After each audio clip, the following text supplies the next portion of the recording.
Okay, so here's the situation.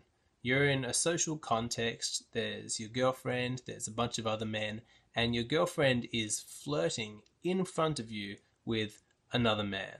Now, how are you going to handle that? You're sitting right there, and she's batting her eyelids at some other guy. Other men are looking, they're whispering, they've noticed this. This is a humiliating situation. There are three things that you should absolutely not do in this situation.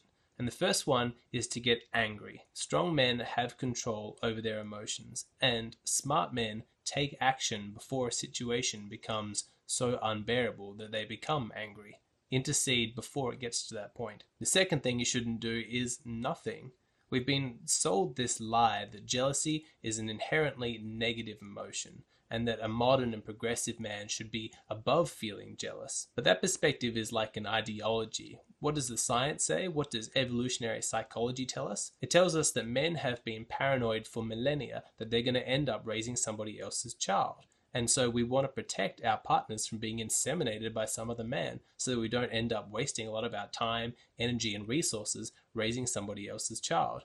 From that perspective, jealousy is a rational emotion. Jealousy is like an alarm signal, a warning bell that tells you where there's danger. There are lots of people who think that monogamy was actually created by men as a way of protecting against false paternity. So understand that jealousy is not some social construct to be overcome. It has an evolved purpose. It's an important emotion. And when it tells you that something's going wrong, that there's danger, listen to it. And the last thing that you should absolutely not do is get all emotional and upset and start complaining. You don't want to take her aside in private and say, "Why are you doing this to me? It just hurts me so much." You can hear how unattractive my voice is when it goes that high because you're supplicating, you're begging, you're asking for a favor. There's no masculinity there. There's no strength. You're not telling her what's what. You're asking as a favor, pleading for her to not do something. She has all the power in that situation, and she's going to feel disgusted by your behavior because she wants you to be a man. So what should you do in this situation?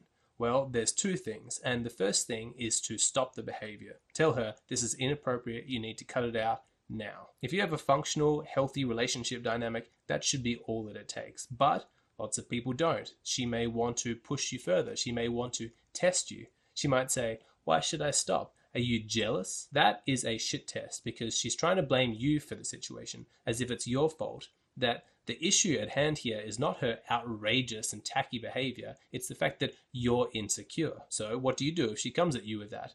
Well, you look her dead in the eye and you say very calmly, "I'm not jealous, I'm embarrassed. The way that you're acting is embarrassing me. I've chosen you to be my girlfriend, my partner, because I thought that you were a high quality woman. But only a low quality woman would act in such a tacky manner." Hopefully that should be the end of it, but maybe she wants to push it even further. Maybe she wants to test you even more and she says, "Well, I'm going to keep flirting with this other guy. I'm going to flirt with all these men. What are you going to do about it?" It's another test, and make sure that you don't lose frame. Don't get angry or upset, just stay calm. Look her in the eye and say, "I will leave you." That threat absolutely needs to be on the table anytime that you're being disrespected. Essentially, if you want to keep the girl, you have to be willing to drop the girl. From there, one of two things will happen. Either the relationship will be over, or she'll back down, she'll stop the behavior, and she will apologize. That's not where the story ends, because yes, you've ended the behavior, but that's just a temporary band-aid solution. If you want a permanent fix so that this thing doesn't happen again, what you need to do is understand the fundamental cause, the root cause of the behavior. Where is this coming from? What is the source? Does she actually like that guy that she's flirting with? Is she feeling insecure and have low self-esteem and she just wants a bunch of attention? Or is she angry with you and this is how it's manifesting? She wants to punish you by humiliating you in front of other men. The answer could be any of these things, or it could be none of them. She could just be a really low-value woman who doesn't understand social etiquette. But you're not going to know unless you speak to her. That's why you need to have a conversation. She's not going to be perfect. You're not perfect. I'm not perfect. People aren't perfect. But this is one of the things that relationships are great for, is to help another person grow and improve and become the best version of themselves. So after you've put an end to that behavior, have a conversation with her. Try and understand the psychology that manifested that behavior so that you can make sure that that does not repeat in the future.